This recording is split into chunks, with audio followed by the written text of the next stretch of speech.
Hello, you're watching Avenue X, and today let's talk about the recently started airing Chinese fantasy idol period drama 长月烬明 till the end of the moon. This is a 40-episode drama that has started airing on the web platform Youku last week. Directed by Ju Jueliang, written by the scriptwriter He Fang, Luo Xuan. Based on the novel written by the author Teng Luo Weizhi called 黑月光拿稳 BE 剧本. The drama is led by 罗云熙、白鹿、陈都灵、邓为, and it was shot from the beginning of November 2021 to the end of March 2022. If you look at each episode's length, which is about 55 minutes, it kind of tells you already. Initially, they wanted to make this drama much longer, probably 60 to 70 episodes, but due to the policy change from NRTA, strongly disencourages drama to go over 40 episodes. They manually cut some stuff out, made every episode longer. At this point, sitting down making this video, I've watched the first 17 episodes. If you don't want to hear anything bad about this drama, you enjoyed it a lot, and you know it's just gonna affect your mental peace, don't watch this video. If I'm being super generous, I'll rate it goldmine / landmine. Then if I'm being more honest, I'll rate it 1 landmine. You have our female lead character played by Bai Lu in this drama. By birth, she's a goddess. The good, the kind, the love, the best of the best in the universe. Existing at the same time in the world, there is a very bad devil god played by Luo Yunxi who sets out and destroyed everything and killed everybody. And her father, using his last bit of power, managed to send her back in time 500 years and gave her the task to stop the devil god from becoming a devil god, basically rewriting history. So when she wakes up, she ends up in another girl's body who is the spoiled daughter of a military general who is now a human, so she can pretty much use her super goddess power. And to her surprise, in 500 years' time, the man who's destined to be the future devil god is currently married to her as her husband. And that's how we start our story. The female lead tries everything to stop the guy from becoming the destined future bad guy. I'll quickly mention first a couple of points that I think is still worth watching. The first positive thing is this drama did spend money, and you can tell. It's not one of the super low budget, cheap, idol fantasy dramas. We can argue whether the money has been spent in a very wise and effective way. But still, you cannot deny the fact that this drama is expensive, probably. They did have a lot of very extensive CG, special effects, that is every second burning money. The second point is there is actually a way for you to enjoy this drama, but you have to kind of go into this drama without thinking you're about to watch a normal narrative drama. Think about this drama as a live action version of a fantasy world-based video game. And you take that perspective, everything makes sense. Now let's get to the part, everything that I have a problem with this drama. And before I even start to talk about them point by point, I will first let you know I have no problem with any of the actors in this drama, and I'm not gonna comment on any of their acting. Let's first talk about quite a few points. I can lump sum them into one thing, which is you can tell the drama has spent money, but it kind of hasn't spent it very wisely. They hired very unqualified people to do all the jobs that's involved and present you with a finished product on screen that doesn't do justice to the money they've spent. In more details, first, makeup. This is the first time I think I've ever complained so specifically about makeup on the actors of a drama, whether it's period drama, contemporary drama, ever on my channel. And it kind of is to do with the fact that the lighting is really bad. Good lighting can make makeup look 10 times better, even without skin smoothing and on 4K. If you know how to lit your actors and then work with the makeup artist, you can pretty much hide all kinds of flaws on a person's face. Ask all YouTubers who do beauty blog.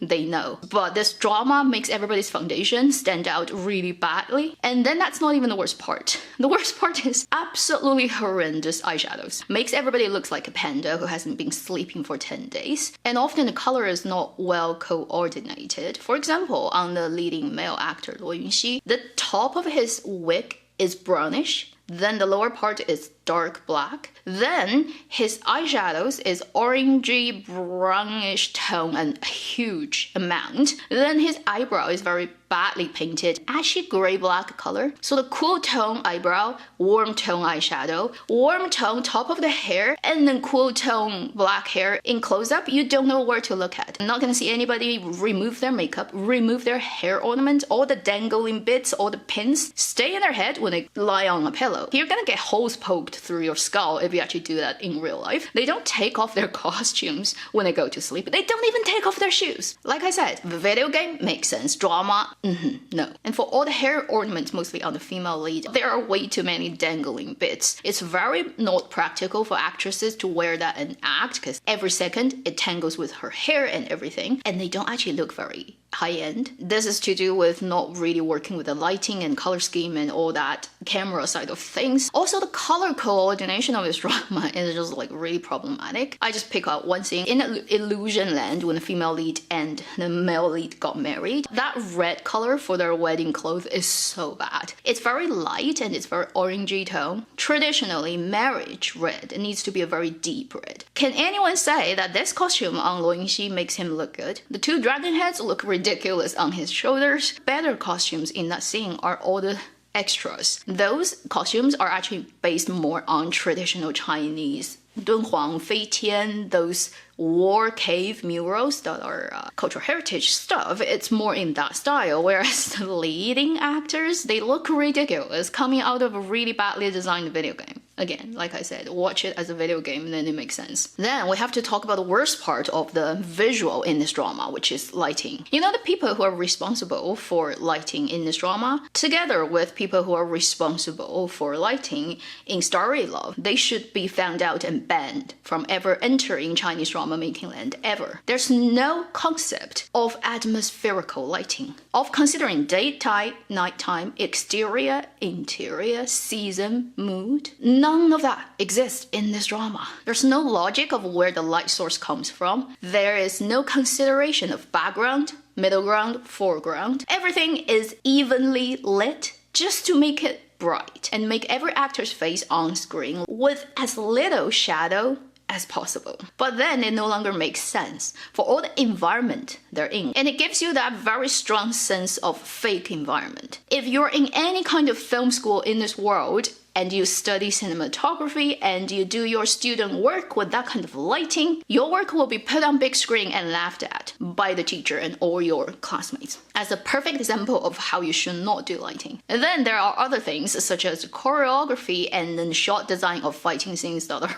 just not good at all. There are so many Chinese dramas that do this much better and with a much lower budget. Now let's talk about the actual biggest problem, is the story itself. So let's talk about plot, character, and value. What type of idea you're trying to convey. On plot level, things happen because the characters say it, not because it shows you why it is like that. When people are fighting against each other for a whole episode, I cannot hold on anymore. Oh, if I do that, then I may be able to do this. It shows through talking. You literally hear their internal monologue or they say it out loud. When you have a choice of whether you should go down the proper route of drama making, which is show not tell, or the lazy way of do the drama, which is tell not show, they always go to that one. The earlier parts of this drama, probably around say episode 1 to 8, things move really quickly. And often you find yourself in the scene where it's not even set up and suddenly the characters have reached a point in their relationship. This is particularly bad. Female second and male second, their relationship. In the first 8 episodes, I think she's only got 17 minutes screen time in total. She barely shows up. So you have no idea what is going on with the male second and the female second and why their relationship has something to do with the main plot and main couple. You don't even realize that she is the female second. So later when the plot happens and she does certain things, you completely don't understand where she comes from. That's one thing that shows that this drama either has gone through extreme editing and post-production, or from day one they never really, on the script level, did justice to all the characters equally. They really just put 90% of the time on the leading couple and everybody else is just fillers. Then when we look at characters, also the characters do not make coherent sense. A lot of things just defines our understanding of normal human nature and psyche. Biggest example, and everybody probably will realize very quickly when you start watching this drama, is the female lead's extremely fast switch of her attitude on the male lead. It's like the drama just want sugar, just want to go to the romantic part when they have a skinship, when they have those romantic you're in the bathtub moment, when he gets sick and she takes care of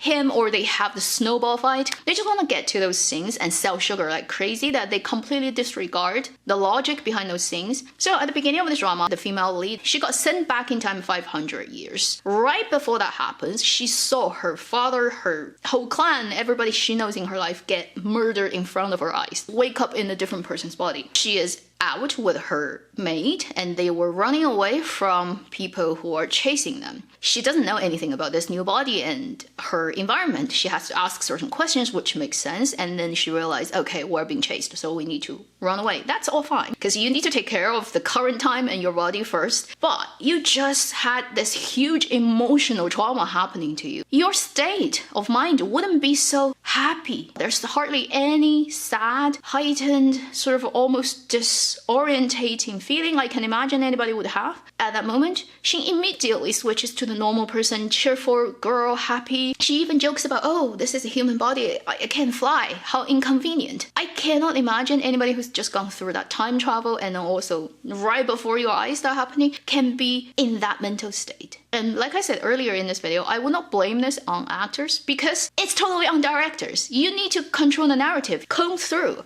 the characters in their timeline, at what stage they should be like what. And then later, when she realized that the future devil is her current husband, sees him as a human for the first time, you look at the facial expression, there's hardly any emotion there. Because the logic of the story is she cannot kill him yet. She needs to take out the evil bone before destroying him physically, otherwise he will immediately turn into the devil. But any normal human, if you've just gone through that, you may be a very good person so that you would not blame him yet, but I cannot imagine that you wouldn't have really complicated feelings with this guy, that you can deal with him so easily, normally, and as if nothing significant has happened. The future plot will make her very easily convince herself that, oh, he got treated so badly since he was born and that's why it made him a bad person. I need to save him. That whole holy white lotus spirit comes out of her and I'm like, oh, that is so old-fashioned. 3-4 decades ago, female lead character in really bad romantic novels, and we're in 2023. And since we're already talking about it's being so old-fashioned, let's move to the last bit and the worst part of the story, which is 价值观 is very problematic, which is your values, the ideas in this drama. Everywhere you look, it's unbearably suffocating. All those societal structure and high and low ideas that leaks out of the plot of this drama is stinkingly bad. On the very superficial level, it has a childishly naive idea about good and bad. Then you have other old-fashioned plot that has gone out of fashion for over 2 decades now, so I don't know why people are still using it today, such as forced misunderstanding. They just don't have a tongue in their mouth. They would just not talk to each other. And making the snowball situation worse, they could just spend 5 minutes talk to each other. They just wouldn't do it. And this is such an old-fashioned plot tropey thing, yet it happens in this 2023 drama. I know this part belongs to the storytelling part, not really the value, but right now I'm really on steroids, so I don't care. Then let's get back to the value thing. There are a couple of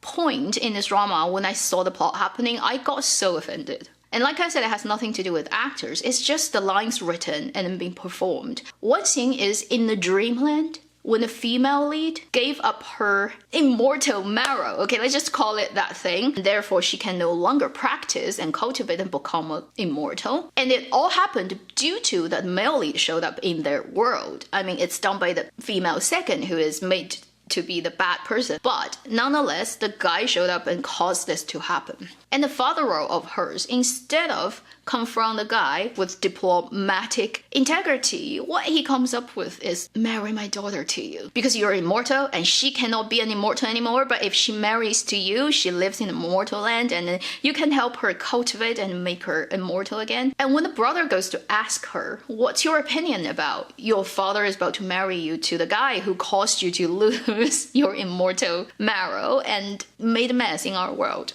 She's like, but I want to because I like him. 恋爱脑. This type of younger roles exist in storytelling. That's fine. We can see like whether she grows and develops later. Not really. So she marries up to this guy who really doesn't like her. After they've married for a while, the brother of the female lead comes and asks her about how's marriage going. And they had this like in cipher language conversation where they're really not talking about openly and directly sex, consummation of marriage, all that, but it clearly suggests that the sister is a little bit embarrassed and saying, things that should be happening still hasn't happening yet. And then he got really furious. How could he treat you like that? So the underlying suggestion here is when the husband doesn't the wife, then he's not treating her well. Therefore, if her, then that's already enough. Also, the whole suggestion of this guy needs to with you so that you can cultivate. So basically it's like she's on a lower level in the storytelling, in the cultivation land, whatever,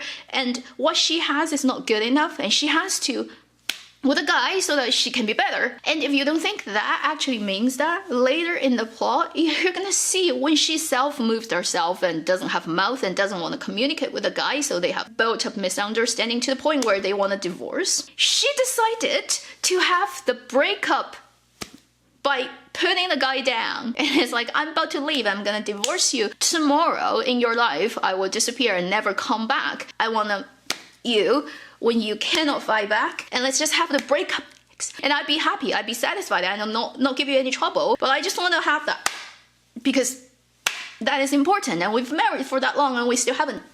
Oh jeez. Yeah, so these are certain things that's happening in the drama by the point. That plot happened around like 13, 14 or something. Now it's 17, 18, and it's all the female lead is about to go crazy and kill everyone type of plot. And typically when she does that, her makeup goes crazy.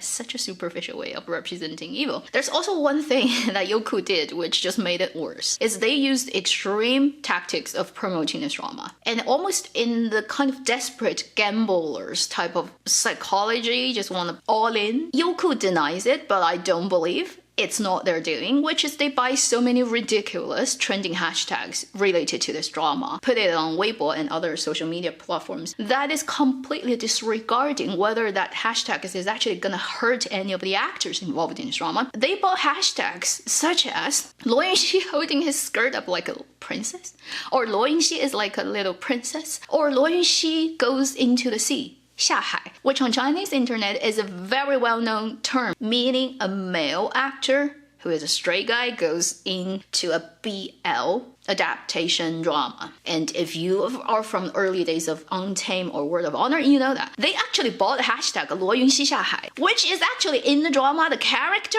he plays physically enters the ocean. And you see how sick and insidious that type of hashtags and the ideas behind it, which is we just want heat, we want trending hashtags, we want popularity so that we can get more advertisement, we can have a bit better KPI at the end of the whole thing, report. We do not care how it's gonna affect the actual actors playing those roles. BL right now is not the best thing in Chinese dramaland, and actors who are associated with those dramas are all trying to move away from it, and at this point in a BG drama, you do that to the male lead actor. Holy shit, what are you thinking? I actually feel really sad for the people who actually are in this drama, for the betterment of their career. It would actually be better if they haven't been involved in this production from day one. I cannot be sure if I will continue watching this drama. There are definitely better works and then more interesting thing. Going out for a hike now. Spring is here to do than sit in the room and watching crap coming out of a LCD LED screen.